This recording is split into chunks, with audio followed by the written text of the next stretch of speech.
This episode is sponsored by Will Gregg, owner of KME Auto Cosmetics, where you get more than you expect for less than you thought, and it's not by accident. You can locate KME 380 Neely Street, Sumter, South Carolina. Also, you can make contact with the owner, Will Gregg, at 803-840-8190. Train So Hard University, where it's just not a movement, it's a lifestyle. You can contact myself, Excalibur Miller, on Facebook, or my Instagram, The Miller Experience, or you contact my brother, T Miller, on Facebook, or on Instagram, Prodigal Son 36.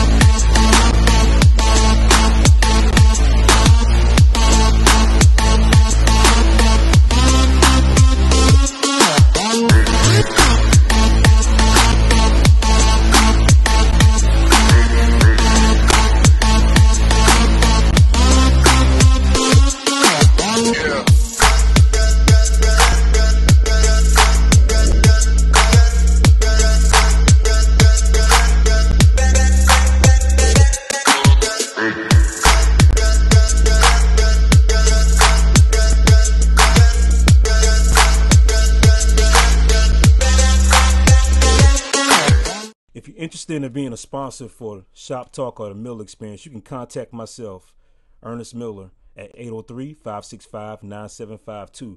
Or you can hit me up on my email at eaenestmiller83@gmail.com. Also make contact with my producer, Victor Wesley of Vic West Production. His telephone number is 803-225-0021. Also, his email address is vicwestp@gmail.com.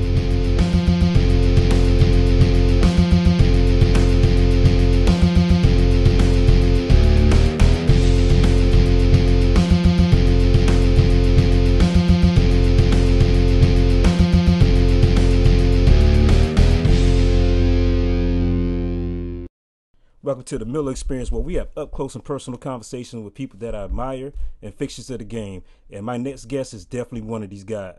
In 1985, he began his law enforcement career as a detention officer for the city of Compton. After that, he was head security of the legendary record company, Death Row Records. He's also a childhood friend and the right-hand man of Suge Knight. Ladies and gentlemen, the West Coast Fat Joe. Yeah, I said it. The West Coast Fat Joe. Mr. Reggie Wright, Jr. Thank you for coming on the show, Mr. Wright. I've been watching you since the pandemic started. You had some legendary stories, man, and me and my brother, we both Tupac fans, man, so we been following Death Row since what, 95? 94, 95? You're like the West Coast Fat Joe, man, with these stories. I just try to speak the truth. Some people like it, some don't. Let's get started with the beginning. Okay. Where did you grow up? I grew up in the city of Compton, California. Born and raised actually second grade, from second grade on.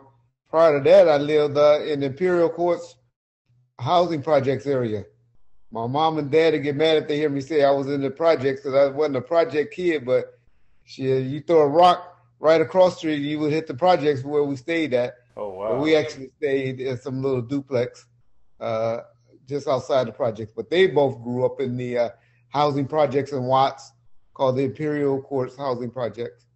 PJs, they call it, the gang area out here.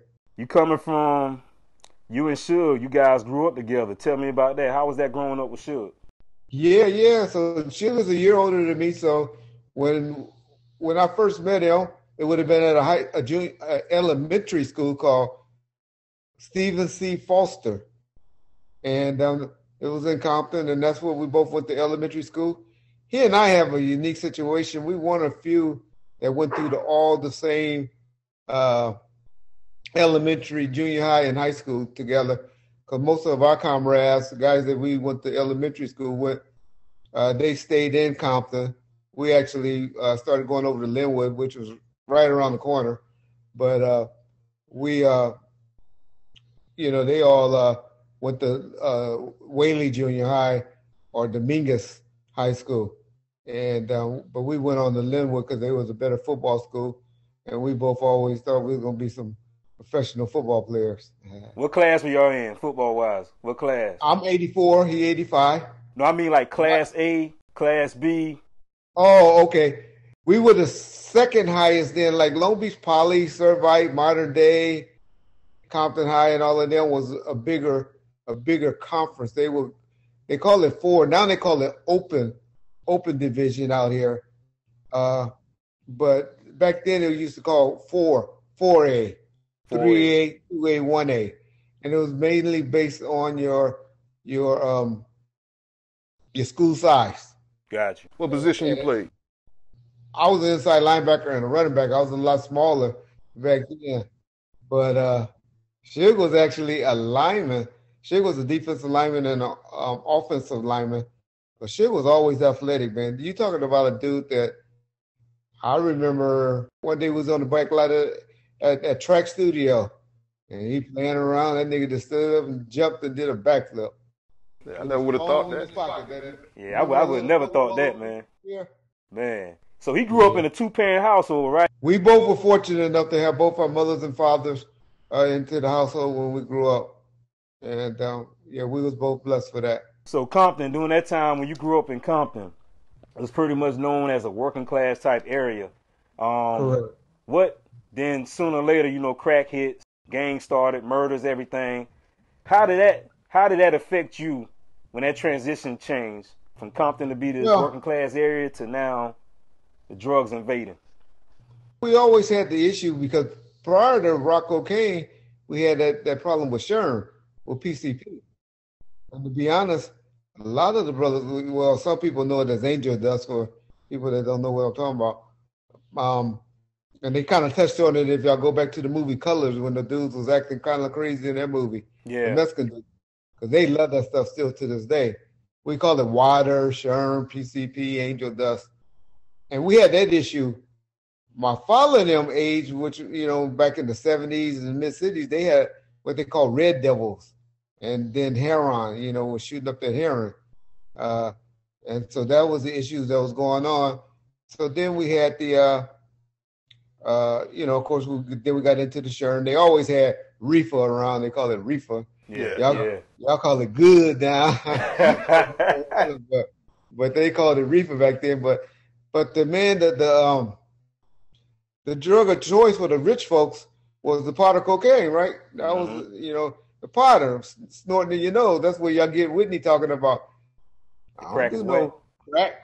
Crack is whack. The barber didn't know what to ask her, but she was trying to say, "Yeah, Nick, bitch, I snort, but I don't do no crack." Yeah. For sure, so our boy Freeway Rick, Yeah. If y'all watch Snowfall, the show Snowfall kind of show how the crack came in his point of view, from their point of view, from John Singleton. Yeah, I was about to say they ain't Freeway Ricky point of view. He don't like that show, man. He don't like it, but now, yeah. But they got it from based on him. Yeah. Whether or not he went up to Oakland and learned the game and all of that, I can't say. But that's how they put it in the show. Like some dude up in Oakland, California, told him how to rock it up and base it up. Yeah. And make it rock. But Freeway was pushing that rock form or whatever. Even though he was getting it in the powder form, because black folks, for some reason, I guess we didn't like snorting and putting it in our nose. We always wanted shit we could smoke, I guess. Yeah, you see how we do with the COVID test, right? We don't like that shit up our nose anyway, man. Yeah. I still don't like putting Febreze or whatever that stuff we have to put in our nose with the blower. I still don't.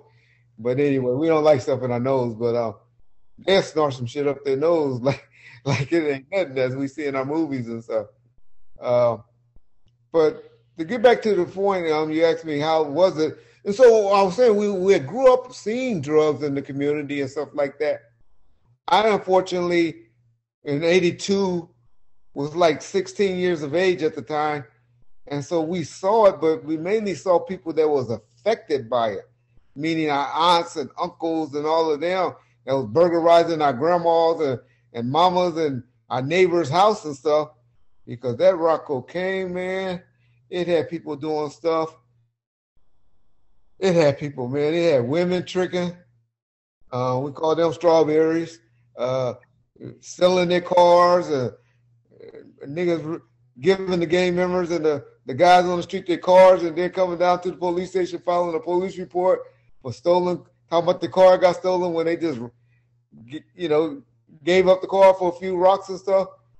I mean, it's nobody that grew up in a ghetto that shouldn't be able to tell you, especially in California. I don't know about other states. I'm sure y'all had that problem as well. But I know in California, in the LA County area, I can't tell a friend or a person. I don't know anybody that didn't have a family member. I'm not saying everybody was on it, but a family member that was affected by rock cocaine, man. So it's really go look at their hands. I bet you they burnt on the tip of their hands back in the day. And then you'd be like, oh, okay, he was on that shit. You seeing the outcome or the repercussions of individuals using the drugs, is that what prevented you from indulging in it? Well, that, and I hate to say it for the ones that had the two family households and good parents that did get on it. But I'll be honest, I contribute that all to my upbringing and my parents and their stuff to help me stay grounded and not want to get into. You looking at a brother that's probably drunk alcohol 5 times total in his life, anytime, and they was probably margaritas. Ain't never in life, even though I got in trouble, I'm sure we get into it, for selling marijuana, ain't never hit a marijuana joint in my life. Smoked a cigar probably twice in my life. Smoked cigarettes for about a week when I was like 14, and my mom and daddy caught me, and my daddy, being smart and as sharp as he was, told me, hey, nigga, you want to smoke? Yeah. You want to smoke cigarettes? Oh, okay. Whatever you want to light. You ain't got to sneak. Yeah. Whatever you want to light one on, just come and tell me. Matter of fact, let's have a smoke together. Yeah. Yeah. Ain't never had a desire again to smoke a cigarette. That's the one thing that I hate that goes on in our community now, man. We had park and recreation programs and stuff like that back then, man. We had baseball diamonds to play baseball. It wasn't the best. It wasn't like the white boys when we went and played in their communities you remember the bunt, hit, and pitch or something like that, leagues, and we went to Cerritos or other little cities that had nicer diamonds. Well, our diamonds was okay. We had a gymnasium that was cool. It was Ludus Park Gym or Wilson Park Gym that was kind of cool. And then we had the Potwana football. Either you played in Greater Compton or you played in Paramount or Linwood. And so now, man, it's hard. I mean, you got the AAU, but you remember we used to ride our bicycles to practice. Our parents didn't have time to take us and babysit. Now, man, it's so hard. You got to take these little niggas to the games and sit there and watch them. And I don't know how parents do it. But, the molesters got us doing that, and just because it's so hard. But it's mainly because they got to drive and take you to nice programs to get into the recreation stuff.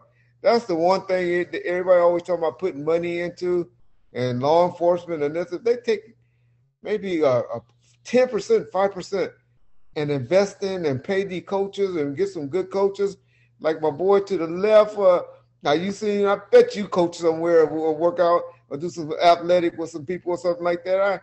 I don't know it, but get dudes like you to get out there and donate their time with the kids and stuff, and give them something and make our baseball diamonds look nice, which I like Major League Baseball trying to do. They're trying to build those nice stadiums, but it's just not enough of them. But we need that money invested in the stuff like that, in the more law enforcement and this and that is what I feel. Because if we had that and had the good park and recreations going on, I think that would, like you said, deter you away from doing a lot of the negative stuff and always be kind of, on the positive tip.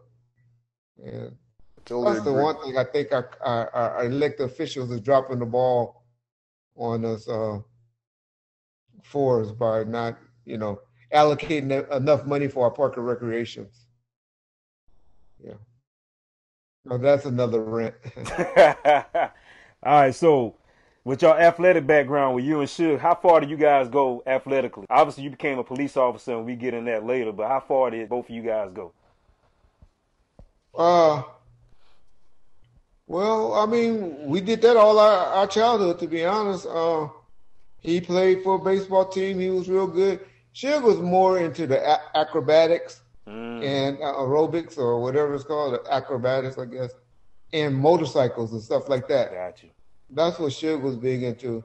Riding and then instruments. He used to play the drums and stuff like that. So I guess that's what his father was pushing on him. But always football. Okay. Me, I was a three sports guy. Yeah. When it was basketball season, I was playing basketball. When it was football season, I was playing football. When it was baseball season, I was playing baseball. Okay. And so we played together at Kelly Park. There was this baseball diamond in Compton called Kelly Park, and had a little gate that's probably about halfway, about 200 feet out. And if you can get the ball over that fence, you had you a home run. And we used to love that. And so, but that was our baseball diamond, and we all played there, and it was a good little league. And then we had Gonzalez Park too, Jackie Robinson Stadium, but that was a little further out on the other side of the west side of Compton, and so we mainly stayed on the east side of Compton, and we was mainly at Kelly Park. Did you have any interest of playing ball past high school? I went to Cal State Long Beach on a football scholarship, but that was when this football coach named was George Allen was there, and he retired. He didn't want to actually recruit me. He used to coach the Rams, but he took over at Long Beach State, and he retired the year or got fired. I forget which one it was. The year that no, he went and started working for the Rams. That's what it was. Yeah, George Allen. That name sounds familiar. When he went to the George Rams, Allen, he was a big football coach. Yeah, yeah, and he went and started coaching at the Rams, and they brought in some white boys from Utah or Utah State, one of those schools. Yeah, and he wanted me to red shirt. Yeah, that's what I did because I was really too small for a linebacker, and too slow for a running back. So I had that inside, so they wanted me to get stronger, be more of a linebacker and stuff. I redshirted, man. I got hired onto the police department at 19, and I was like, man, fuck y'all. And wow. I ended up finishing school and stayed in school because they wouldn't let me get on the streets, and then because actually I worked the jail inside in the jail, and my pops, he had a lot of juice over there, and he was like, nigga, you gonna finish school. You ain't getting on those streets until you finish school, because he knew I would have never finished, which my ultimate goal was to be an attorney, and that got short. I ain't thought about no LSAT exam or anything. Once I started making money as a cop, which I guess they knew what was going to happen. You said you worked in the jail first? I worked in the jail first, yeah. How did you like that? I loved it. That's all I knew. Like I said, my dad was my hero. That's what my dad did. That was my a short-term dream to be. Like I said, eventually I wanted to go to law school, but I knew that was that was going to be something later in life. I knew I wasn't the type that was going to just stay in school. Like I try to tell my son now, because he's about to graduate in a year, I say, nigga, you can go and stay in school and go get your master's or something. And he's like, no, I'm going to work, and I'm trying to get him to stay. But I knew my thinking was like that I was going to always stay go to work. And I had got married at a young age. It didn't work out. I had a daughter. And, and so all of that took place. But I didn't achieve my goal to stay in school. And that's something that I regret that I didn't do, and wish I would have done. But I loved it, man. That was all I wanted to. Too much power for that age of 19. I think cops shouldn't. I don't think you should be able to be a cop until you're at least 28, because you don't have enough life experience. That makes you have too much power to mess over people's life. Writing a ticket to a good person, it messes up their life for a month or two. Yeah. To write a lady, and you just don't know how a warning might have sufficed just as good as writing them that ticket, Well, it's two things on that. As 19, 20-year-old, you just thinking, write the ticket. Yeah. You thinking how much you affected this life and made this old lady insurance go up, and Yeah, it's funny you say that because two things on that I always say. I used to work. My brother works at a federal prison, and I used to work at a okay, detention. I used to work at a detention center. So I would always say, if I become like a police chief or anybody in some type you of wouldn't harm you, leadership world, I would hire someone coming from the detention center. Reason why? Because they know how to talk to people. You know, working in the detention Exactly. center, you ain't got no weapon to back you up. All you got is your mouthpiece. You know what I'm Yeah, saying? talk your way out of You can stuff. talk your way out of stuff before you pull that gun out. I would always hire somebody that worked there. And number two, you say about the old ladies. My motto, I work highway patrol.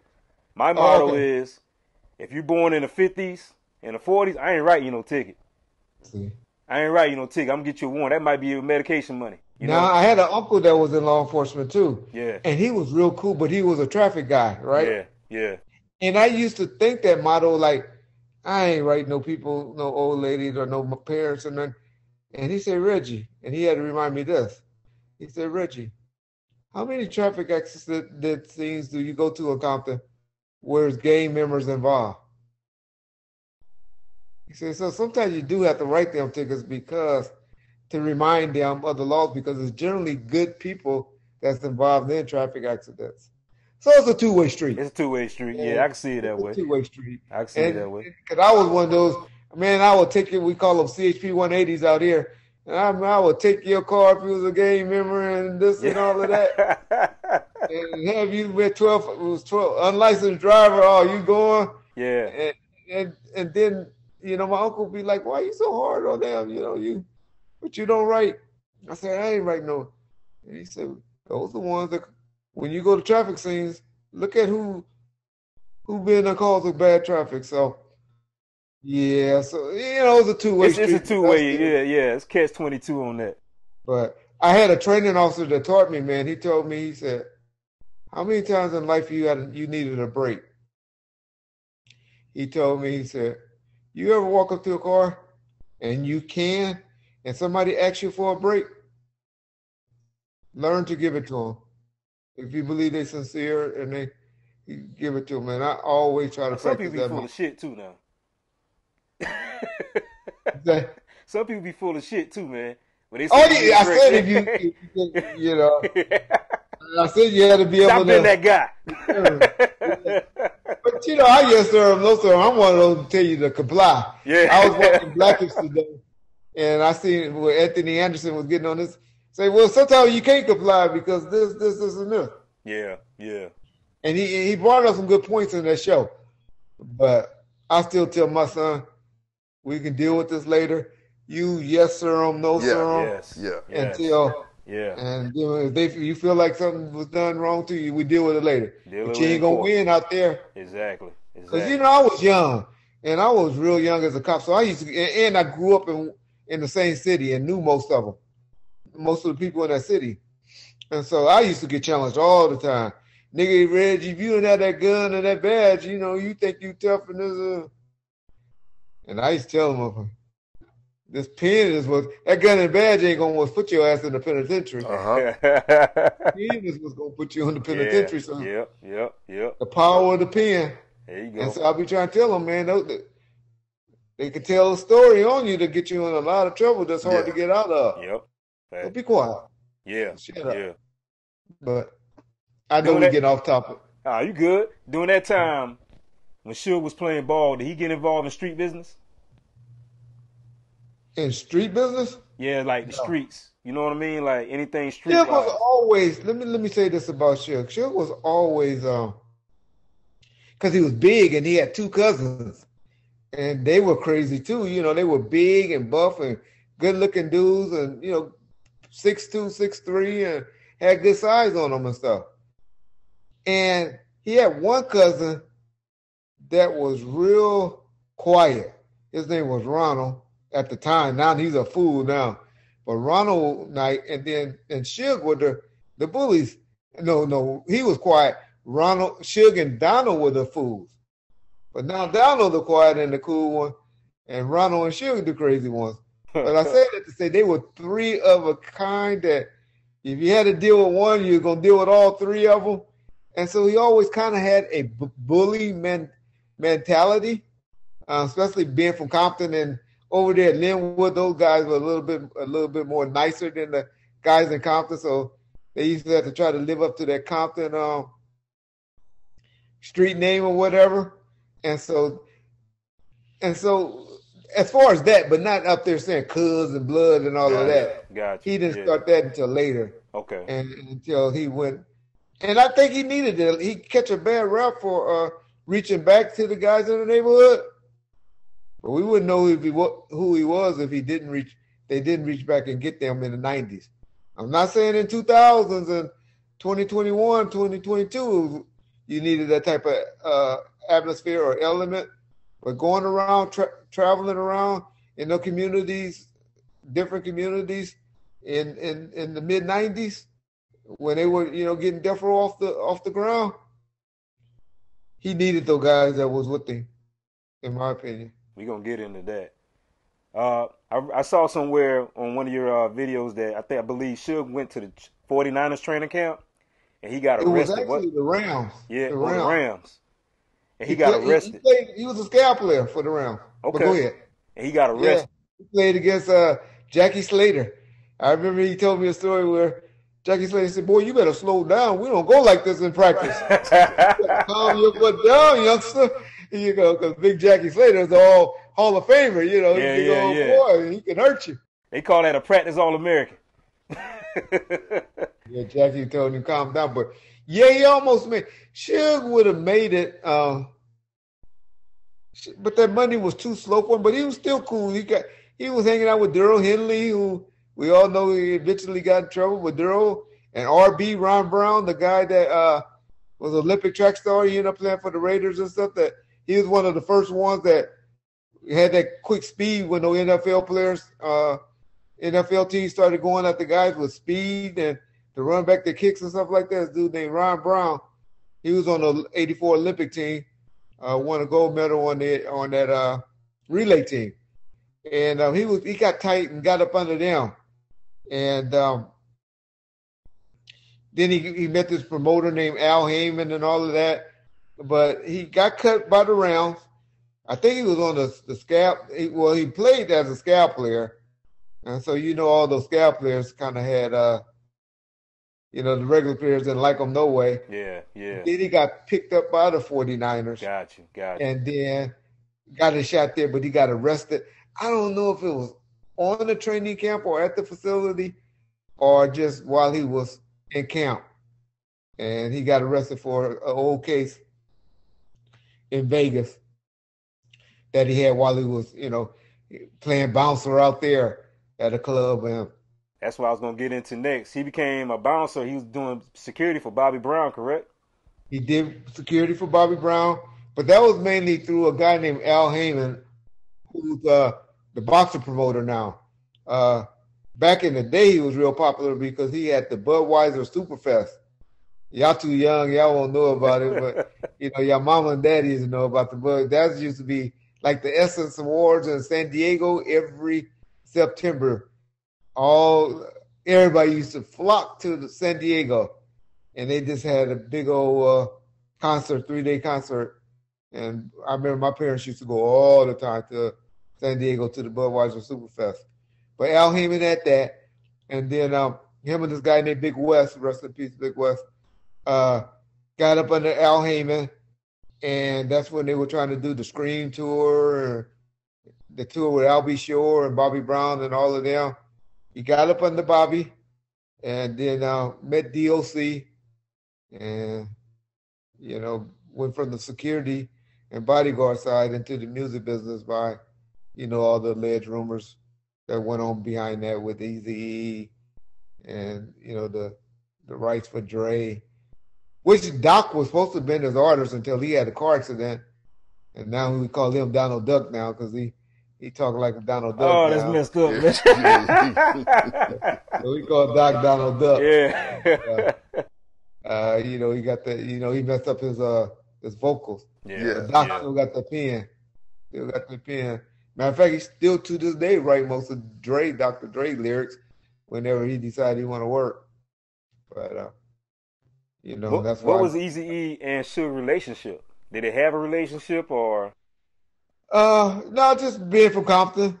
Uh, just being from Compton and that Compton Connect card, but NWA was doing their thing, but it was mainly just because of Doc and a relationship with Doc and Doc being associated with Ruthless. And then, once you get around people, you start meeting other people, and he met Dre, and he went from there. Him and Dre made, in my opinion, one of the best West Coast rap labels ever. I'm about to get into that. That's my next question. When Dre and Suge formed Death Row Records, did they come to you first for security, or how did that go about? You become security for Death Row? No. I didn't come around till 90, the end of 94, beginning of 95. However, I did work a couple of sets in Compton, like off-duty work for like video shoots. And when they they did a scene at a liquor store for the opening of a concert and stuff like that. They would reach out to me and get some security just to work kind of under the table and stuff like that. But my relationship was always with Suge. To this day, it's still just the connection with me and Suge. And that's why they pretty much don't mess with me anymore, because of my loyalty to Suge versus I was a Suge guy. Never was a Dre or Snoop guy. But supply security for them, but only because of being Suge guy and recommendation of Suge. And, after that big lawsuit that they got, from having an unarmed or unauthorized bodyguard / security guard shoot, the thing with Snoop where they got off the murder case, you still got criminal you have civil liability, which people don't understand, which can hurt you more, in your pockets than this, because you beat it criminally. They still had some civil liability, and where they probably wouldn't have to pay that money if they had legit guys. I'm not saying he wasn't legit, because Malik was a good dude, and I guess he did what he was supposed to have done. But it doesn't look good when you go take a guy like that before the court of a jury. It makes it look like maybe if he was trained better or had more training, you might have handled it a different way. You might have left versus reacting like that, or talked your client into leaving. You know how attorneys can make Turn it stuff. around. Switch it around on you. Yeah. Once you sit in that courthouse and get in that chair, boy, you be like, and then you might be money back quarterback. Once you get money back quarterback, man, I hate money back quarterback, because you forget about, man, okay, yeah, you're right, but I reacted. I did this or I did that. A Monday back quarterback is a mother, right? Heck yeah. When did you actually start your security business? I hired my company. My company actually in the end of 95.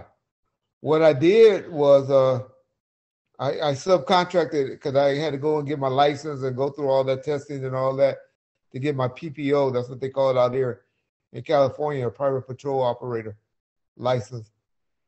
Took me until about the end of 95 to get mine, but I was using a company called Code 4, and I would just supervise that guy's. He was a reserve police officer from Compton, and he would allow me to supervise and use his company. But as I saw all the money that I was giving him, and plus by then I was about ready to do a medical retirement, because I messed up my ankle on an on-duty traffic accident, and where it was kind of hard, and plus I wanted to get out there, that I was making money, and I was losing money that I couldn't make because I had to work, and more so the scrutiny that was starting to come on me for hanging and associated with these so-called gang members or rap guys and stuff like that. The other boys in blue didn't like that. And so I was getting threatened to get fired weekly. Weekly, bro. Weekly. So I from Not, the outside, not monthly, not yearly, weekly. from the outside looking in, Death Row looked like a gangbangers frat house. What was it really like? Well, you had gang members around. Suge was big on hiring and giving people a chance. And so you had them around, but most of those dudes just wanted to work, man. They want to do whatever to get work and to make an honest dollar. Nobody wanted to go back to jail. And so if you can make an honest dollar, man, you're going to try. But if that money ain't coming in right or the way you envision or want it to come in, then it's just in you, so they're going to do some stupid things, which start happening. But if those dudes was making that money and everybody was getting taken care of, like LeBron, take care of, set up his 4 or 5 guys and say, okay, I can't take care. And that's what Suge's problem was. He was trying to take care of too many of them. But I believe in you take care. Man, I love how LeBron did that. You 4 niggas, y'all going to be rich like me. Or, well, not like me, but y'all going to be okay. Y'all going to be okay, yeah. Y'all going to be okay. I'll put y'all in positions. This is your strength. You're going to work on this. This is your strength. You're going to work with Maverick. This is you do movies. Rich, you want to do sports agent. You know how they put those guys in place. That would have been great. And, Suge tried that. He put me in place. He was like, all right, Reggie, police work and all that. You open up a security company and you do this. And he was trying, but he didn't do it enough. And so that's why it appeared the guys were just hanging around and gang members. But these were just dudes that just wanted an honest dollar, a car. Of course, you like that exposure, that life we were living. I mean, we were sitting on 50-yard line at Super Bowl games. We were staying in the 40. You ain't never slept in on a 4-season mattress. You need to try it once in your life. Yeah. One of the hotels in the 4 seasons and sleep on no mattress. So you very rarely get the experience. That's something I would have never done in life if I didn't have that experience. And so they like that. Even though they wasn't able to get the little money, but once the money started getting cut off, that's when all the inner fightings and all of that started to happen among everybody because of jealousy, just because of how something unfortunately just in us, man. And I think that comes from the house nigga to the light-skinned nigga to the dark nigga days. That's in us as a culture. Yeah. How we get played against each other. Yes. And, it's unfortunate, but it's a reality. Yeah. Now, how it was portrayed, like in Straight Outta Compton, the amount of chaos and Dr. Dre just putting his hands on people and the dog fighting in the. I'm surprised him being a part of the show that he did that because that wasn't Dre's personality. Mm-hmm. Dre is a artist. Yeah. What I mean by that is he really just about his music and his crowd. Now, Dre talk a little head. He love his red bones and his light-skinned women. Yeah. He get that gay rap, but Dre wasn't gay. Dre always had a pretty red bone around. Okay. Every time I saw him, he had a mixed chick or a red bone around. And so, but Dre wasn't that type of dude. Why he put that in the show, I don't know. Or allow that to be in the show, maybe. But Hollywood, I know, make you do stuff like that. Because my favorite movie to this day was my favorite movie until the ending. And I knew Hollywood made them do that. It was that song with that movie with, I think it was Paid in Full with Benny Siegel in there where they was like, lay down or sit down or get down. State property. State property. Yeah, state property. And then what they do at the end. Had those niggas come in there with guns and shoot up the courthouse. Oh, yeah. I'm like, why they messed up this movie like that? That was a great movie, but I know Hollywood make you do stuff like that. It's to my point. Yeah. And I think Hollywood made made them do a lot of stuff that wasn't true. But So it really wasn't like chaos going on. It was chaos. It was chaos issues when it came up. Okay. It wasn't like they were just walking around looking for chaos. Gotcha, Okay. Gotcha. But when things come up, they felt they had to deal with it, and that's what Suge's job. And so Suge always got every case. If you ever really research on Suge, every case that Suge got in trouble for was going to bat for somebody else. Yeah. Or somebody did, like the one that he got 2 strikes for with the boys from New York, the Stanley brothers. It was just all because he told them, get off the phone. Mm-hmm. He just said, get off the phone. Nigga, fuck you, this Dre shit. Who are you? It wasn't like he was going out looking for problems. Yeah. This dude's, not knowing who he was and confronted him and called him one. Oh, so that's how it actually went down.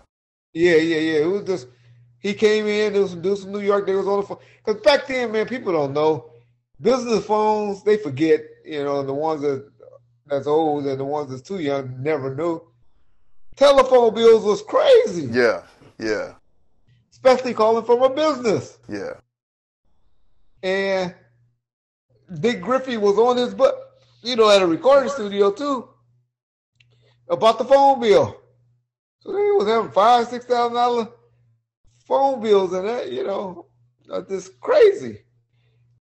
And so Dick Griffey was like, man, your people better stop using the phone. So he was getting heat about the phone, but he wasn't really, okay, all right, I'm forcing it.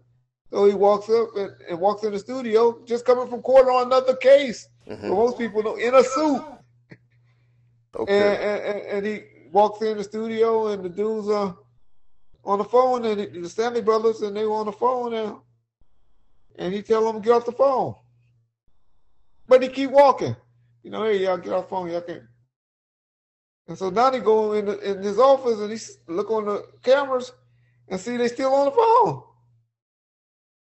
So now they got to come and confront him. And then that's how they get confronted that wildly. Makes sense. See, the media try to make it seem like Suge's just this crazy dude, power hungry. That wasn't Suge. Suge always, like I tell everybody, if y'all really research his cases, everything that boy got in trouble for, he was always going to try to defend or be Captain Saberhose or somebody else, another man, Because they always came to him.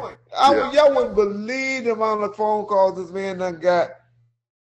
I remember DJ Pooh. We get threatened by some people. Reggie, I need you to go put some security on DJ Pooh at the studio because niggas threatened to come up there and beat him up.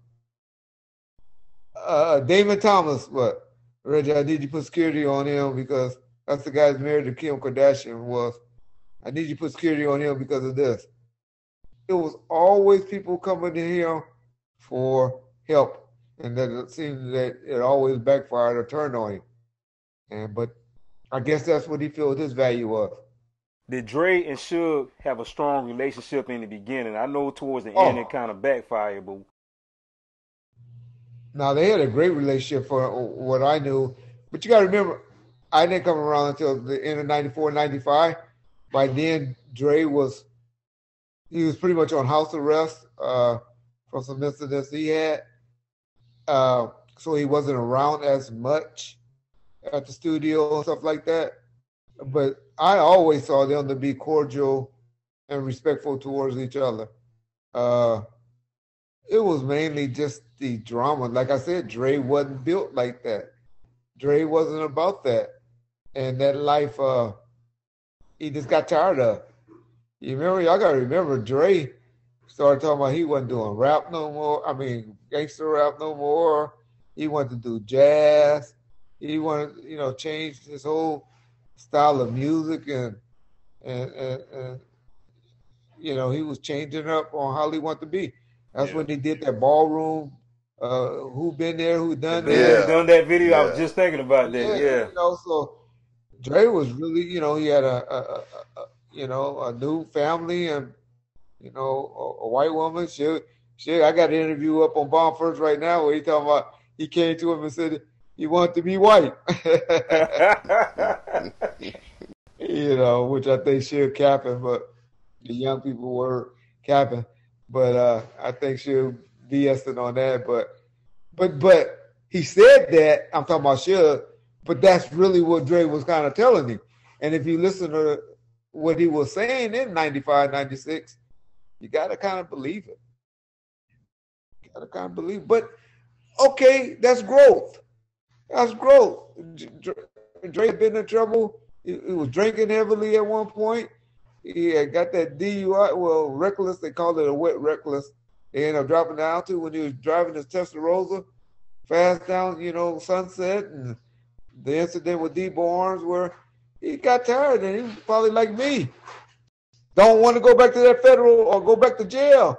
Like me, you can't get me to do nothing wrong because I don't want to go back in that federal penitentiary. I don't want to go back in a state penitentiary. I don't want to go to a county jail. But once you go there, some people just ain't built for it and don't want to go back. And I think that's Dre got a little taste of that being on house arrest and didn't like it and wanted to change. And man, can you fault a man for that? Nah, I can't. We do, stupidly, but should we? Not me at being 55 years of age now. I don't fault him at all. I get it, bro. At that time, in the 20s, guys really didn't see it. They just thought he was switching up. But when you get older and start to evolve, you see why he made that decision. Yeah. Man, God talked to some of us at certain times. You don't talk to us all at the same time, but he'd be like, all right, Reggie, you need to do this. And we don't know if Dre had that conversation, with God. His mama, somebody, where he wanted to change. So, yeah. What made Suge bail Tupac out and bring him to death row? What was it about Tupac that Suge really wanted him to come to death row? The opportunity, and just sold 2 million records with Me Against the World. Pac reached out, had his wife at the time, reach out to Suge. Suge saw an opportunity. Whoever knew? See, most people think everybody knew about appeal bonds. I knew about appeal bond before you go to jail or civilly or something like that. I know you can get out of a prison on an appeal bond. Nobody knew that. And so once they learned about that and, Pac researched and found out that it was a possibility and only needed $1.5 million, $1.4 million to death row back in 95, 96, that was nothing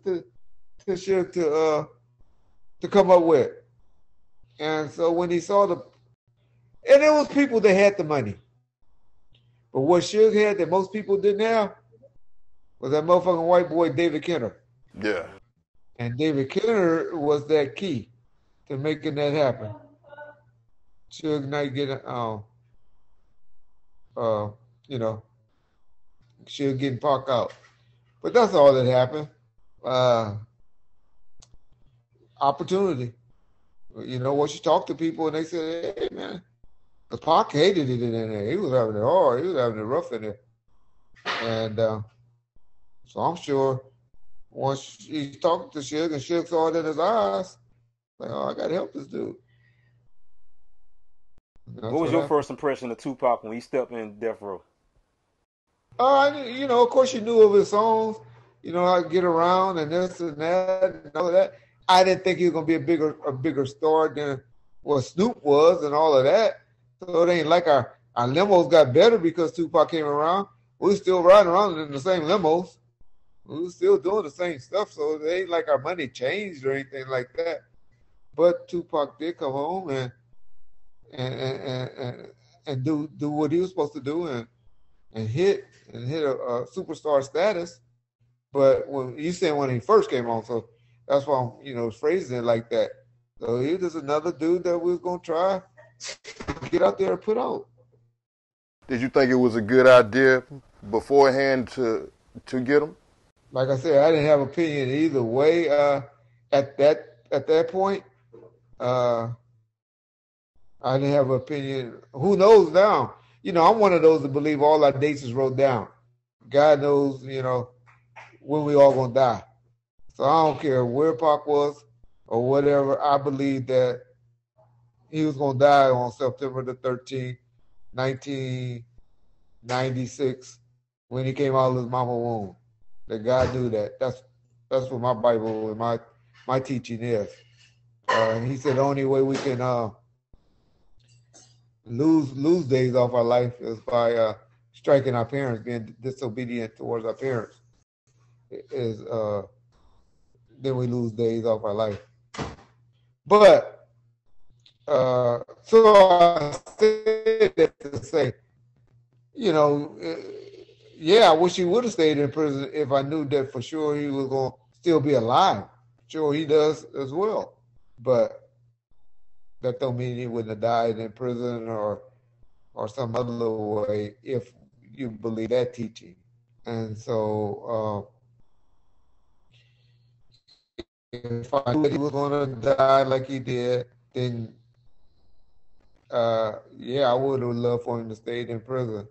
But if he was going to die on September 96 in prison, and then he didn't come home and being able to do all those things he achieved in that 11 months, then I'm glad he got a chance or the opportunity to do those. You know, he did about, 6 or 7 music videos that we all could still listen to and live. About 120 to 150 songs that we all could still enjoy and listen to. 2 movies, probably about 10 good videos. And he got to spend time with friends and families and make some new friends and family. So, I don't know. That's a hard question to say based on our religious beliefs. Pac and Nas ever worked out this situation? I heard that him and Nas were able to come to an agreement at a meeting.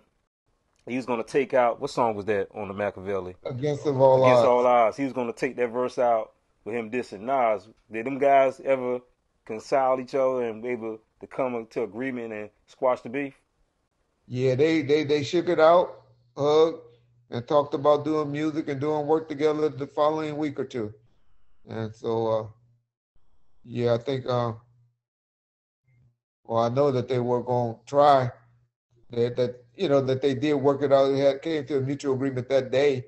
Whether people would have gotten their ears or got into them after the incident, who knows? You know how people get in our ears afterwards. Oh, nigga, you crazy for doing that, or he said this about you. I didn't tell you he said this, or he was doing that, or he was faking, or So who knows if all that would happen?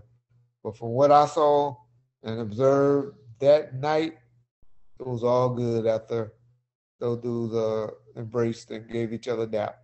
So knowing that Pac was planning on, I guess, removing some of the shots that he took towards Nas, why was Against All Odds still put out? We messed up. It was done. Suge and I always take the blame, but the album was put out, and Suge didn't tell us it was already, it was put out and put together, just the way we felt Pac wanted stuff put out. But yeah, we dropped the ball. We should have probably removed that song or took that verse off. But who would you put into it? Pac wasn't with us any longer. This only happened. The meeting only happened it happened on that Monday or Sunday, whenever the MTV Music was, and we know he got shot and died that Saturday. Okay. So it just wasn't time for Pac to do it, because he shot video. He shot he had to do some remake and some makeup shots on the video Toss It Up that he worked on Friday and Thursday. I don't know what he did Tuesday or Wednesday, but I think he was in the studio.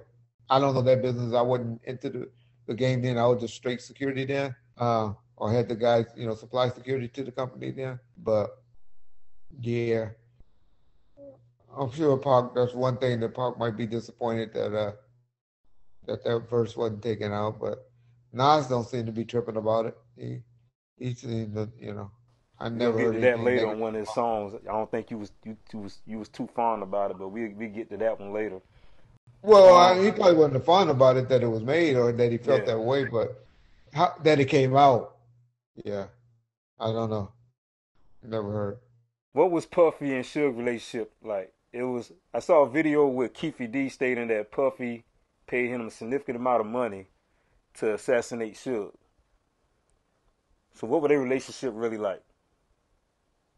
At one time, it was great. Where did it go south? At one time, it was great. They had a great relationship, a working relationship. Suge picked him up from the airport a few times and when he came in L.A. and stuff. But Suge had opened up this club and Biggie was hot. And Suge had wanted him to come and perform at Club 662 in Vegas. This was before Pac was coming, or we had even thought about Pac coming to Death Row. This was one of the fights in like probably March of '95 or something like that. And Suge wanted Biggie to come and perform at the Club 662 because Biggie was hot. Everybody knows 94, 95 was Biggie years.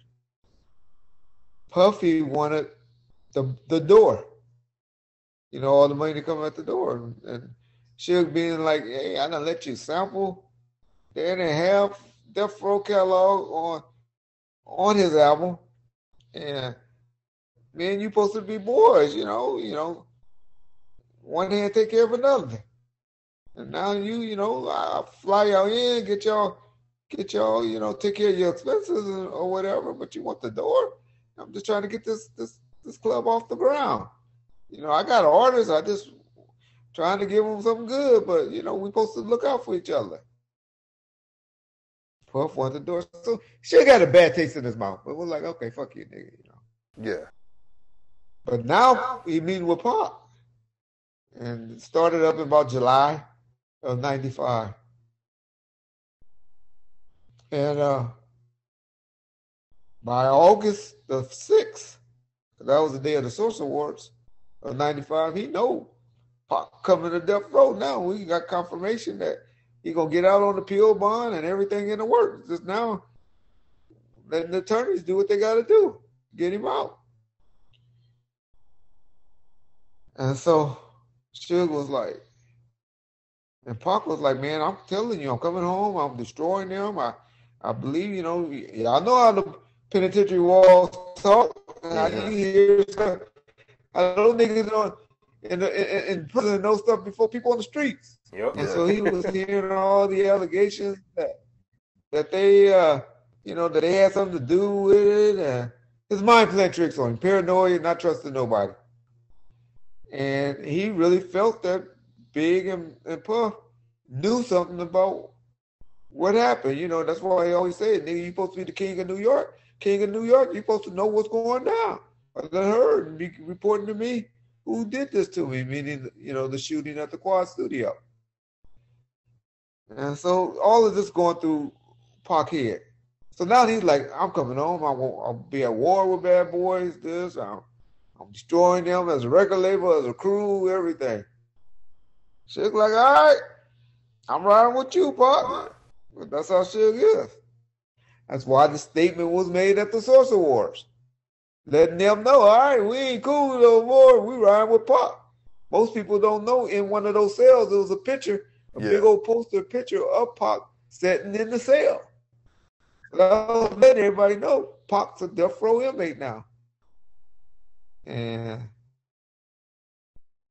that's where it goes from there. So walk us through that night, that fatal night, Mike Tyson fight.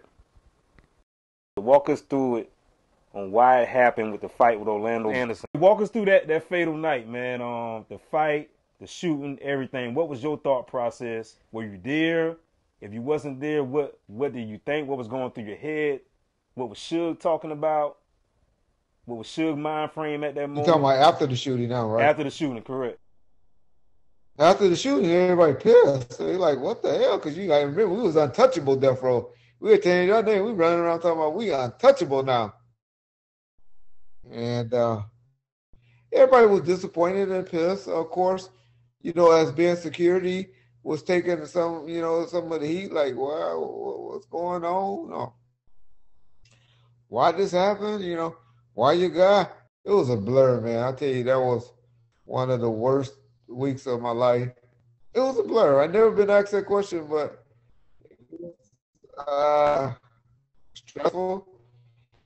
Now we're trying to protect him. Now you got candy stripes, people dressing up, reporters dressing up like candy stripes, trying to come up there take pictures. So we had a Dan that beat one of these little white girls out dressed up like a candy stripe that got up, try to get up there and was taking pictures and take the camera from her. So now you in definitely some type of security mode.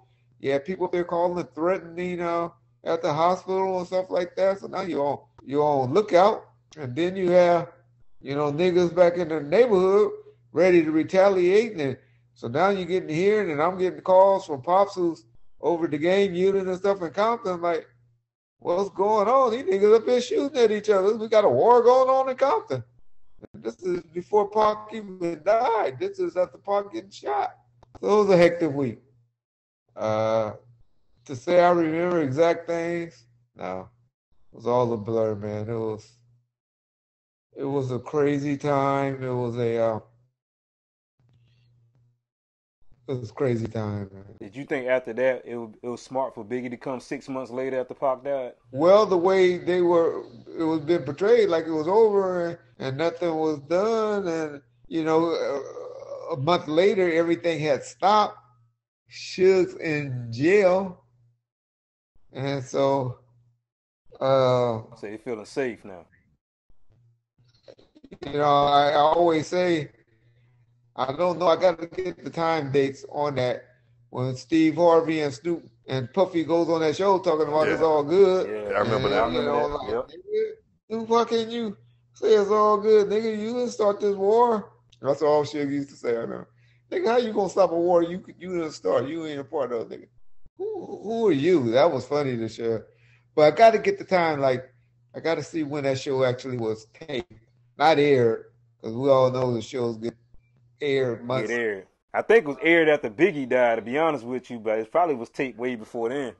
Yeah, I think it was aired, but that's why I said, that's why I always use the word taped. I got to see when that was taped, because, stuff started getting out and started hearing. But now you got to see what Puffy Head is. If it's before Biggie and them, okay, Snoop was saying it's all good. We, it's squashed. And Suge sitting in jail. So, So that's I think that gave him a false sense of security. People don't know though. Biggie was out here 2 months prior to getting killed, working. It's all about timeline. Got to see what the timeline to see where Puffy and all their heads were. I got you. But now 25, 26 years later, the timeline get a little blur. But I know those things happen. It's just what I always mess up with is dates and stuff like that. But you got to remember, these are the things that's going through Puffy. Plus, he's trying to promote an album. You got to promote on in New York. You got to promote in L.A. And then you got to go overseas and promote there. If not, you're not going to have a successful project. Because that's where all your big media outlets are. Your MTVs, your BETs, your Rolling Stone magazines, your Source magazines, and you needed all of those to promote an album. Back then, now you can just go online and go on YouTube or go on free advertising. But back then in the 90s, it was a different way of promoting and marketing. Yeah. Some point you went to federal prison. Can you talk about that? How did that come about? Yeah, okay. In California, marijuana is like cigarettes, pretty much. I mean, it's pretty much legal. Well, it is legal. I had some marijuana dispensaries. And the only thing about it is cities don't want marijuana dispensaries in their city, even though state law says you can have them. So counties and cities fight you. They're like, well, even though the state says you can have them, we don't want them in our city. We don't want them in our county. And so what they have is law enforcement don't really come and enforce the laws, but they have what the police department. These different cities have what they call code enforcement officers, and they like enforce the municipal codes in the city, and they come and shut you down. And I was having problems with getting shut down and all that. But in the meantime, I was developing the relationships with different people that were dependent on it. So they would come to the store and buy what they needed and all of that. Develop relationships, of course, as you do. As like most people have relationships with the guy at the local liquor store and stuff like that. That's a human nature. We're not robots. You develop relationships with people. And I did. These guys were gang members that I developed this relationship with. Because that's, the element that unfortunately that's not scared to, to do whatever they're doing with it. Develop the relationships, and so I started supplying them with it. But they had other issues where they were gang members. So now they, in other states, other than California and stuff, you could go in pretty much not all states, but some states, and Memphis is one, where you could go in and buy a gun that same day. And they don't do too much checking and all of that stuff. And so the guys were doing that and sending them back to California. ATF didn't like that. Got wind of it, started investigating it. But these guys were also doing this with the gun, but they also dealing with me and was dealing with the marijuana. So as federal agents, when they get on you, they got too much goddamn time on their hands. They investigate you for 4-5 years. Uh-huh. And that's what they did. Sat on it, investigated, and sat back and caught me eventually. But by this time, I'm having relationships with these dudes, and my shops are closing down, and I'm getting involved with them, and I'm helping them get, selling their marijuana, and they transferring it across state lines. But that's the key word right there, going across state lines. That I did, and I was wrong, and I messed up, and I regret, and I did, and so that's what happened. The marijuana that was supplied was going across state lines, and that's a no. And so for any young kids that's out there that's trying to get in and want to do that, I'll be careful because it ain't worth it. I'm telling you. The jail prison system, quick money, easy money, it goes. And it's time and stuff. You're not promised to get out of there. Unfortunately, I got out of there, went in there and it was cool. And I was at a prison camp because I didn't have a bad record or anything. But I still got effects from it now where I'm fucked up now because I caught COVID in the system. And still trying to bounce back from that. I don't believe I would have caught that if I wasn't in the federal system for doing something that I did way back starting in 2013, 2014 that I'm still paying for. At some point, your dad got caught up in this, correct? My biggest regret, but luckily I had a good U.S. attorney that saw through it.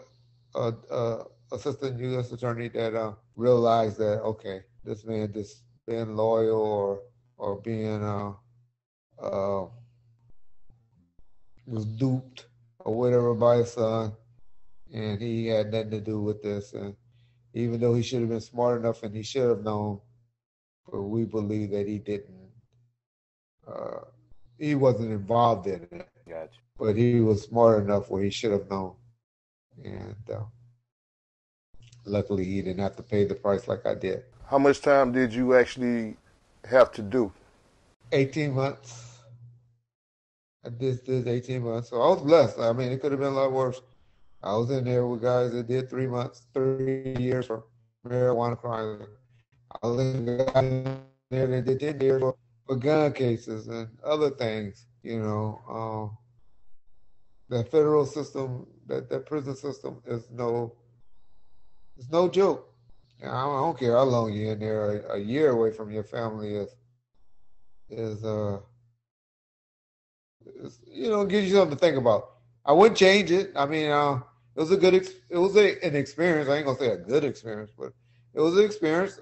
I met some people in there that I got friendships with, or going to have some friendships with, lifetime friendships. I learned some things in there.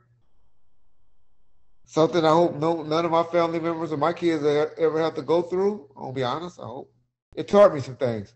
Taught Yeah. me some things of respect to other people and how you treat other people. And I learned some things in there.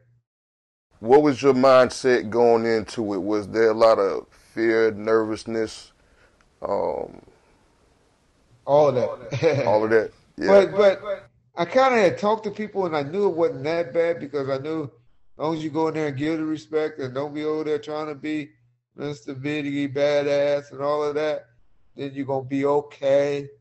You're gonna have a few niggas that wanna challenge you or to see what you're about.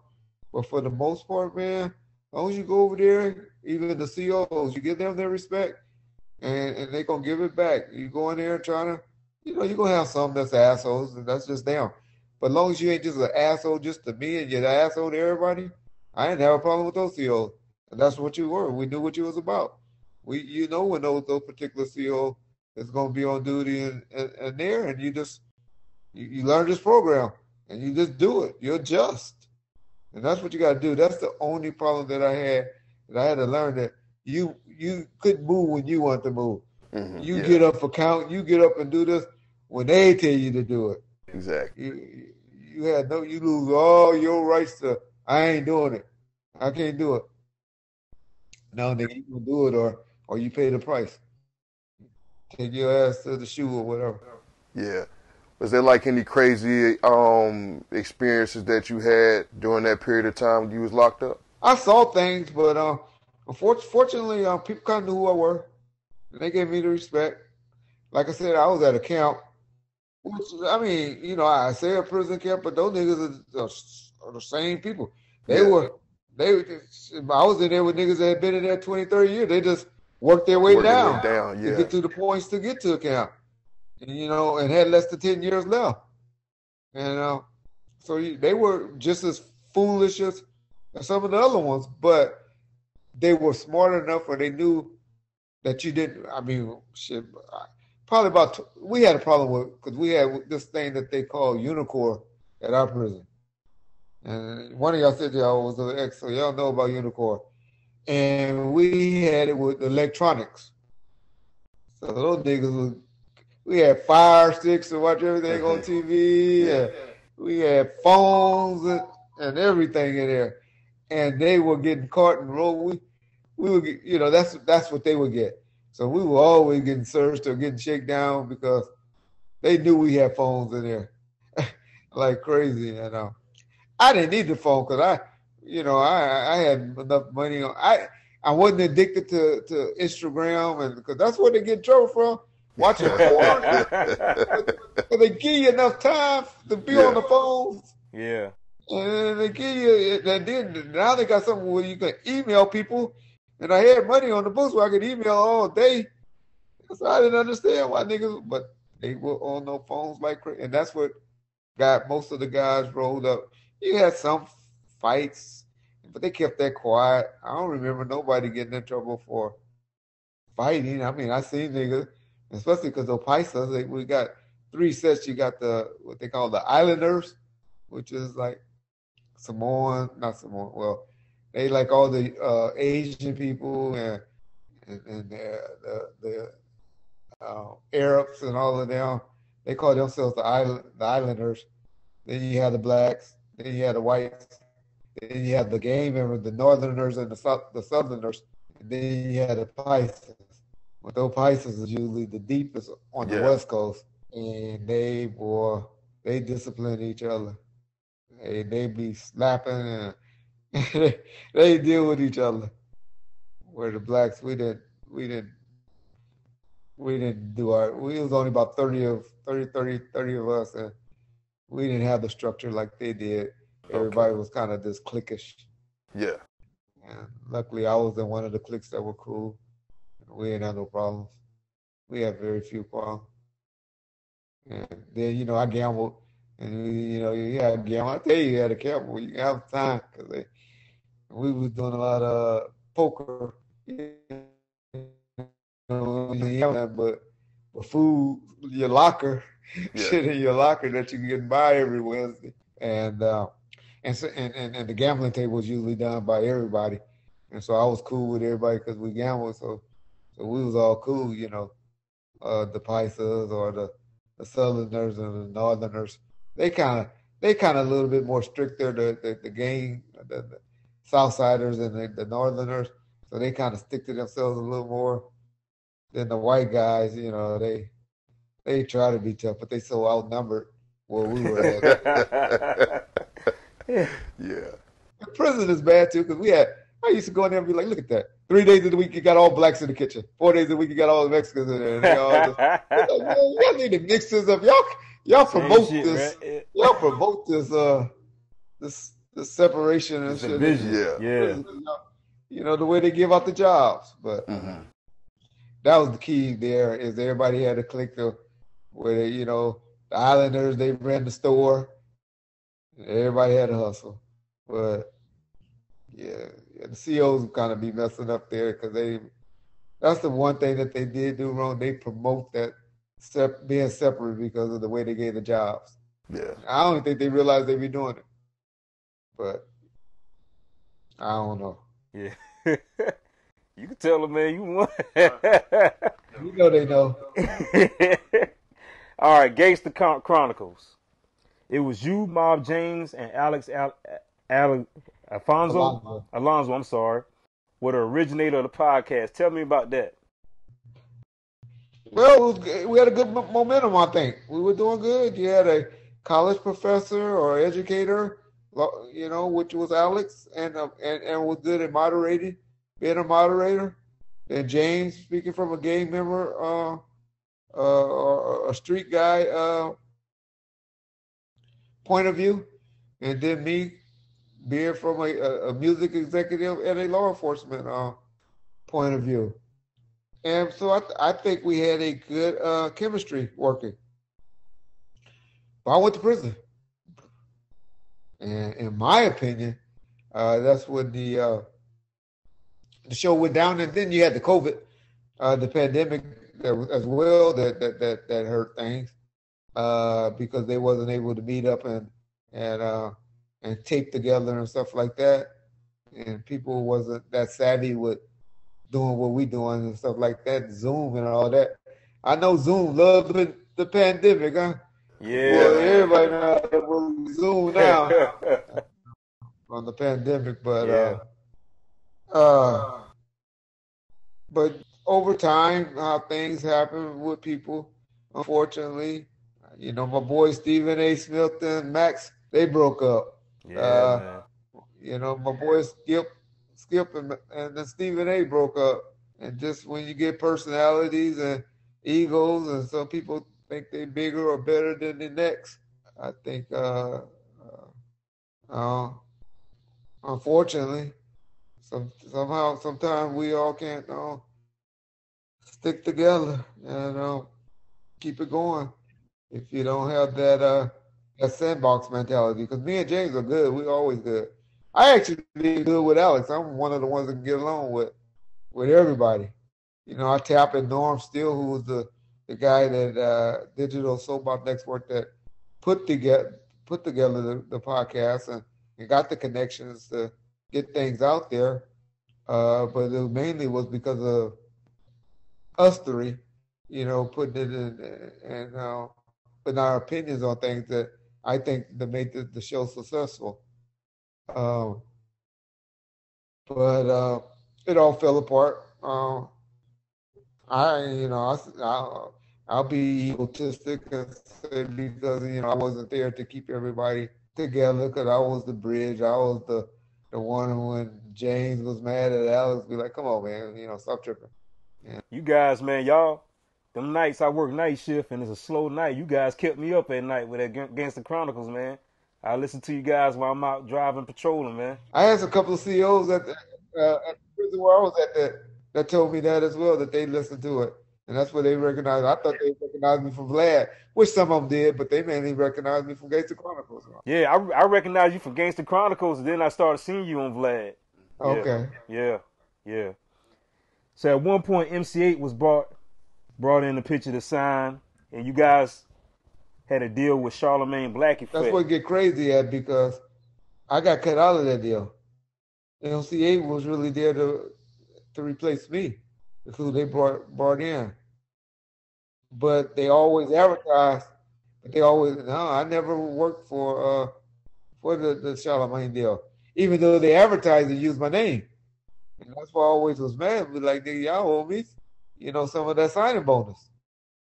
And unfortunately, right when we was about to talk about it, when they had the money, still, shit, two days or a day before we were supposed to all met,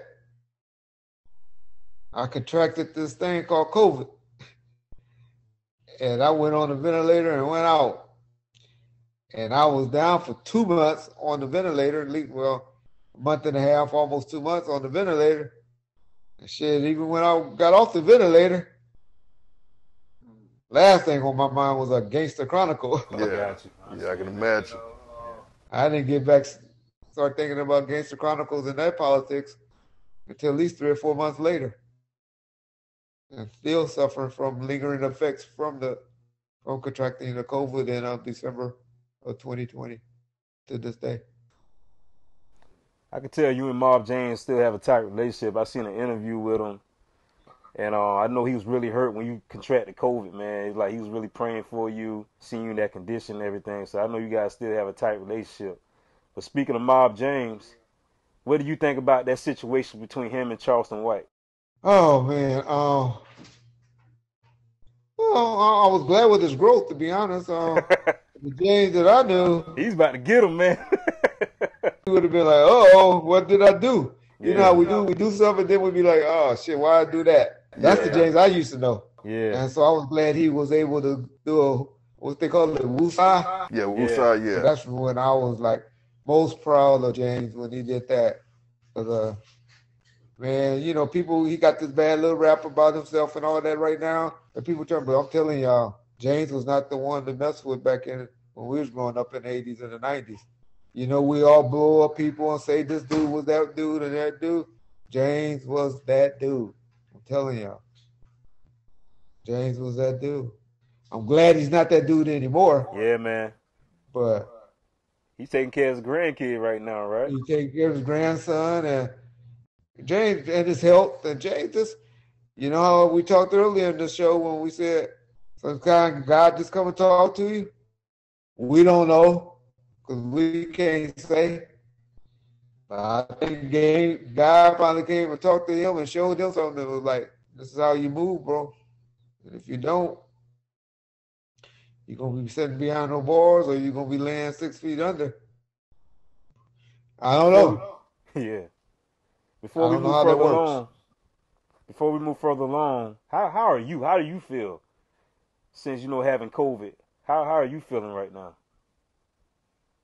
Well, I'm about 100 pounds lighter than I was, but you know what? I'll take all 100 pounds of those back if I can get up and walk again and do everything that I used to be able to do. I'm going to be able to do it, but I'm tired, bro. I remember I couldn't do this a year ago. Couldn't do none of this. But I can do it now. But 2 years ago, 3 years ago, I was moving like you guys. So my point is, I want to get back to normal. But I got to also remember we lost 2.5 million people behind this epidemic worldwide. So I could have been in that number as well. Let me talk a little bit about Nas some more. I know you had an issue with one of his songs, Death Row East, off the album King's Disease. Can you explain why you had an issue with that song? The song that he did, that Nas did? Yes, well, sir. This thing, it told the story accurately. Accurate. I have a problem with that word, huh? That was my opinion on it. I feel it was exaggerated, but that's it. But I get it, man. I know how being creative it is. Uh, when you being creative, and then some words just don't rhyme with some words. And so, when you go and try to dissect everything, you can't dissect everything to really tell what somebody trying to tell a story. That's why we have documentaries. Documentaries supposed to be factual. Anything other than a documentary, just like we was talking earlier about Snowfall. It ain't a documentary. It's a TV show. You can't tell everything word for word exact. We can sit back and critique a whole bunch of stuff, which it's hard to tell shows. So sometimes you gotta throw a little bit here, throw a little bit there, and so I think that's all he did in the song. At the 2004 Vibe Awards, there was the likes of 50 Cent, Eminem, Dr. Dre, and also Suge was there. I believe Snoop and Quincy Jones was up there presenting Dr. Dre the Legend Award. When a guy came up there, asked Dre in the back, asked Dre for an autograph and ended up punching Dre.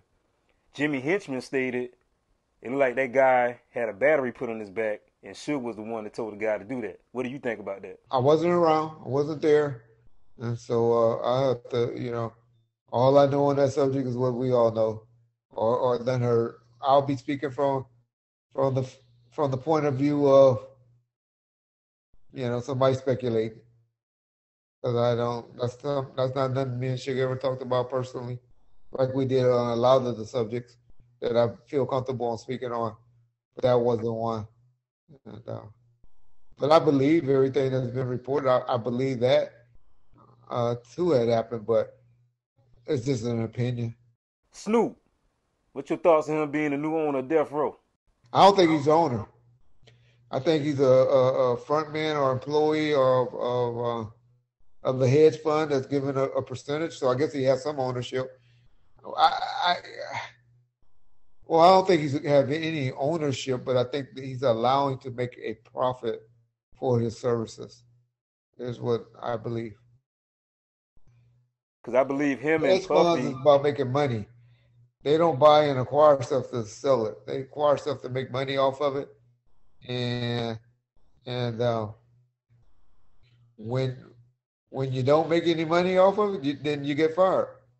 And whoever convinced that whoever those stockbrokers to bring them back their 20% or whatever amount he promised them to bring back, they don't care how it get done. Just go make it happen. Get us that quarterly goal. That's why you have stock reports and stuff like that every quarter where banks and places like that say, oh, well, we fell a little short of our goal, or we overdid our goal. And I believe that's what's happening. And this guy is like gambling that Snoop going to bring him his gold that he promises his investors that he's going to bring. We'll see in about 3 or 4 years when he all of a sudden come up with something. Oh, I sold it back. It wasn't a good investment. I don't think he got fired. But did he make $30 million? Because something like that would cost at least $30 to $40 million. Show me what has he done? What, his part Baby Boy? Mm-hmm. Bitch Please? PIMP? That commercial I did with the dude from Chrysler? My TV show with Martha Stewart? Come on, y'all. Now, if he was touring every day, or had a residency or something like that, which he could, at the MGM, then he might could pull it off. But we know he haven't been working like that. Yeah, you got a point. You got a point there. If you left Death Row broke, come on, we know his history. We know everything he done been in. When he was a snitching training day. That's weed for the year. Yeah. Yeah. Do you can you possibly see the new Death Row being anything close to what it was back in the 90s? Well, if it's put out there right and the promotion is done right for the streaming, I mean, it'll sell 100,000 streams a year. What, right? We ain't gonna be selling no millions. We ain't going platinum again off of those streams. Shit, everything on YouTube now. Well, they don't do ringtones no more, right? So that money's gone. That's money dead. I ain't heard nobody phone ring lately and go, snoop upside your head. I ain't heard no ringtones lately. So I mean, you know, if you sell 100,000 streaming, that's good money. But is that $1 million? That's $1 million. What they sell for $1.99? Well, I don't know. I haven't bought a stream yet, so I don't know. But come on, everything got cost. AT&T got to make money. Well, Amazon got to make money. So you figure if a song costs $5 to stream or whatever, 3 people got to make money off that. The distributor, Amazon. So by the time the artists get it, we talking about $1. It's only good money to the people that this owns it outright, and you do about 5 or 6 of them, and then you make $4 or $5 million. You know, if off of 10 of them or something like that. So don't believe it. I don't buy it. It's gonna be that while before anybody makes some money. It sounds good. I sound like a hater right now. I get it. Nah, man, you speaking the truth, man. It's just facts. It don't make sense. It don't make sense. What businessman would allow him? How could you come and sell to me even if all 3 of us decided to go do it? Put our money. How can I go sell to you and say, okay, we can sell 100,000 streams a year, and we're gonna make $10. We know we don't pay $10 for a song. Maybe $10 for an album. We may pay that, but even if we pay Amazon or Amazon pay us $10 a song, we're only gonna sell 100,000. So what's that? $1 million or is that 10 million? I don't know what $10 times 100,000 is offhand. I think it's only $1 million. That's good if you sold 100,000 in that year. But when do Amazon make their money? Because we definitely ain't selling that album for more than $9.99. I mean, but people don't like to hear it. I'm just hating. They get mad. But I'm just saying it don't make sense. It's a front. Let me ask you a question. This is a side note right here. This question I want to know. Who's the biggest player, man? Suge or Pac?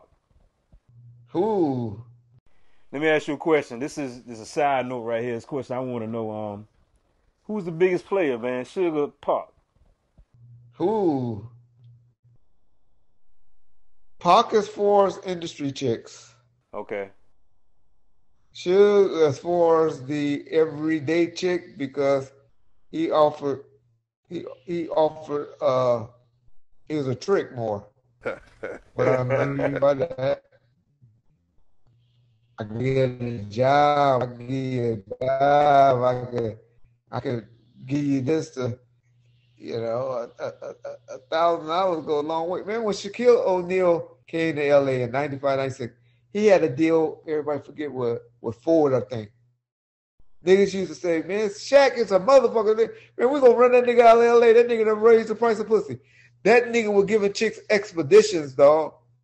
So my point is, regular chicks, they go for dudes like that because they could give them a little stuff. Yeah. An industry chick, which Pac was pulling, they didn't need no expedition or no, whatever. They just wanted to go somewhere and have a good time. Can you name some chicks that Pac and Suge was pulling? Well, let's see. Pac, well, we know Pac, I believe Jasmine. Yeah, me too. Yeah. Gaddafi. I believe Jada. Yeah. Even though they try to play the friendship thing, but knowing how she is now, yeah. And I know those niggas went on a trip together to Hawaii, and she already telling she addicted to sex and stuff, and I know she was back then. Her and Will was crazy out here going to clubs, meeting chicks and dudes and pulling them. Yeah. Sally Richardson. What's the chick from The Fresh Prince? Did he? Yeah, I heard that, but I didn't see that, but I heard that on. Well, she was fine back then. On the girl, I can't even think of her name. I never know her name. I just always call her Hillary. Hillary, I that's just it. Yeah, always go Hillary. Yeah, yeah, Hillary. yeah. But Hillary, uh, I don't know that one, so don't sue me, Hillary, because I I know you got you. know.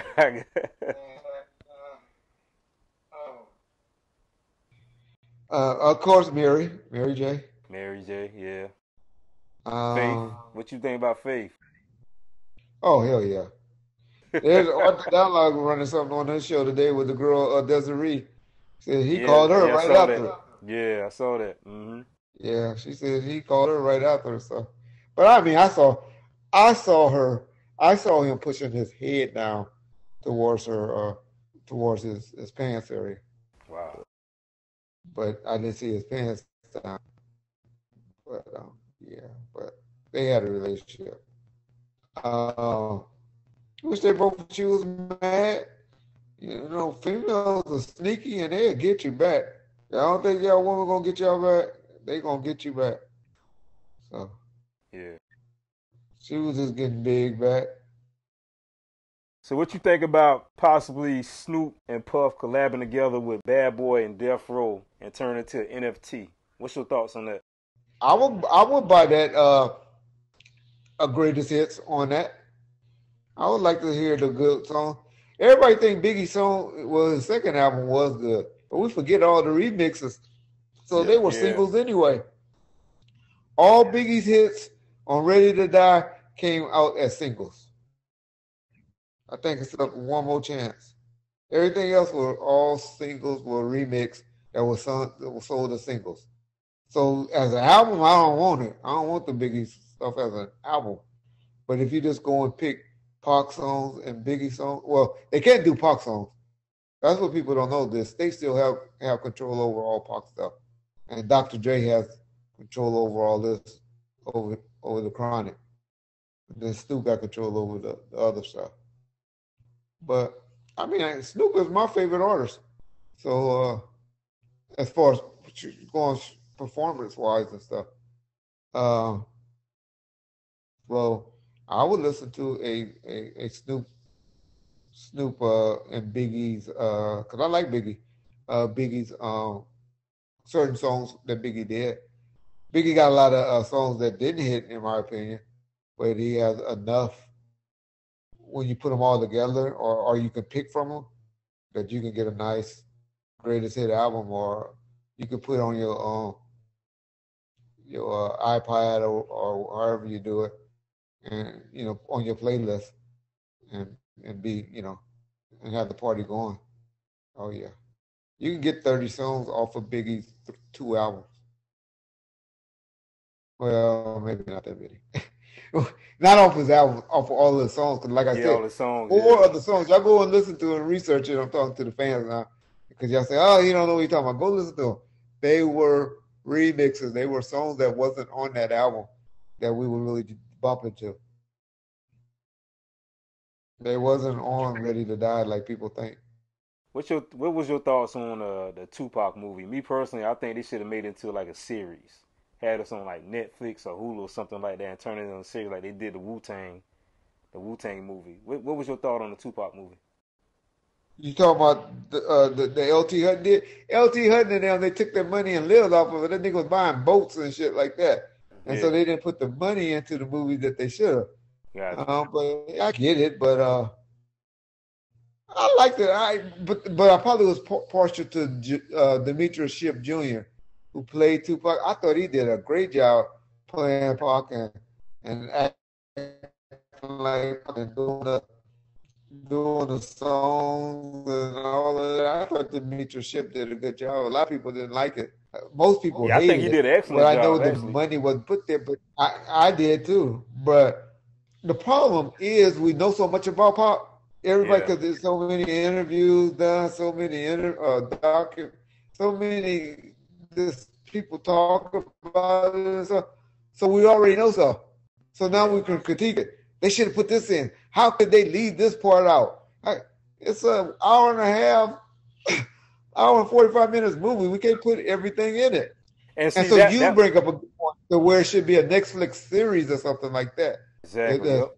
why you bring up what you and I agree with you on that. That's why I always tell people about the Death Row story. It can't be a movie. Yeah. It got to be a series. We got the perfect thing for it. We better use Netflix while we got it, because Netflix about to go belly up within 2 or 3 years. Yeah. Well, Reggie, we're gonna hit you with some questions. I call this the rapid fire round of my show. Just so people get to know you a little personally. They may Okay. not know about you. Just answer them quickly as possible as you can, okay? Psychology states there are only two emotions, being loved and feared. Which one you rather be? Love Love. What do Reggie fear? animals, What type of animal? any of them. I'm not a dog person, man. I got a dog. I have a dog. My wife has a little Shih Tzu or Yeah. whatever, and she had one prior to that, and I only picked it up once. I ain't never picked this one up. Yeah. I am not an animal person. Man, I'm gonna be honest with you. With me, it's rodents, man. I can't stand rodents, man. Possums, raccoons, all them type of jokes. I can't stand them, man. Any of that stuff, Yeah. I get away from. But I mean, my biggest fear is not leaving here and not being saved. Is my biggest fear. What's the worst job you ever had? In prison, I had to go over and serve the federal inmates their place when they were on lockdown. Yeah, I hated that. Mainly because we had to get up early in the morning. Yeah. Even though we got to eat good because we was in the kitchen and they the officers would let us cook up whatever we wanted. But man, we had to get up at 5 o'clock to have those niggas breakfast ready for for the officers to come and serve them at 6 or 7. Yeah. But they stopped that right at the end when I was getting out. But we used to have to go and prepare their meals when they were on lockdown. And where we was at, those niggas was always on lockdown. On lockdown, yeah. Besides your family, what's your most prized possession? Health, man, living, breathing. Your biggest guilty pleasure? Lust. What's the best piece of advice you received? Be an honest, hard-working person, and to get up and go to work. No matter what you is, don't be looking down on people because of what they doing. As long as they getting up going to work and making an honest dollar. What's the worst piece of advice?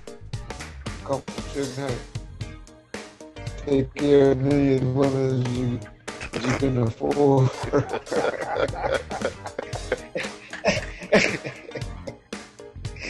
Yeah, that's a bad advice, Yeah. man. Who is the most underrated artist on Death Row? A guy by the name of J Flex, who wrote a lot of the stuff, Who Been There, Who Done There by Dr. Dre and stuff.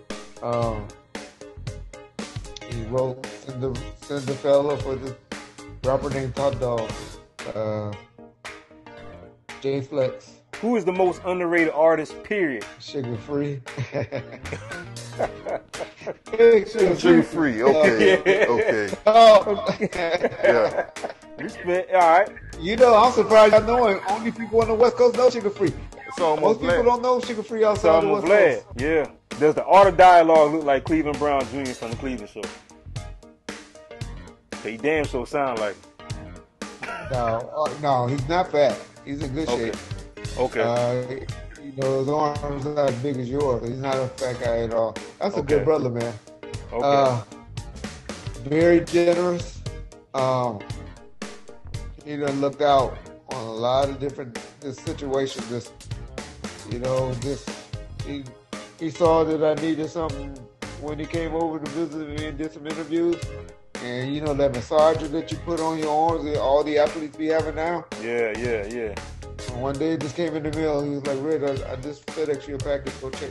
Hey, your wife, go check at the door for it. That's what's up, man. How do you want the world to remember Reggie Wright Jr.? A guy that loved his family and was trying to do the right thing. Messed up in life. Did good things in life. And never did nobody wrong purposely. And just was trying to set record straight. Maybe he had his own way of doing it, but that some people agree with or don't agree with. But he wasn't trying to hurt nobody. I always try to tell the good and the bad. Just tell the story. No sugarcoat. And so I guess I would say I want to be considered a straight shooter. Well, Mr. Wright, I appreciate you coming on the show. Hopefully we can do this again. We would love to have you Yeah. on the show. Anytime, Hopefully we can brother. fly you out to South Carolina and have you on Shop Talk also. All On that right, note, brother. please subscribe, like and subscribe to my content, The Miller Experience. Also on Instagram, you got _ Miller Experience. What you got? Prodigal Son, 36, Instagram. All right, guys. Remember to subscribe to my YouTube channel, The Miller Experience. Comment, like, and share. Comment, like, and share. Comment, like, and share.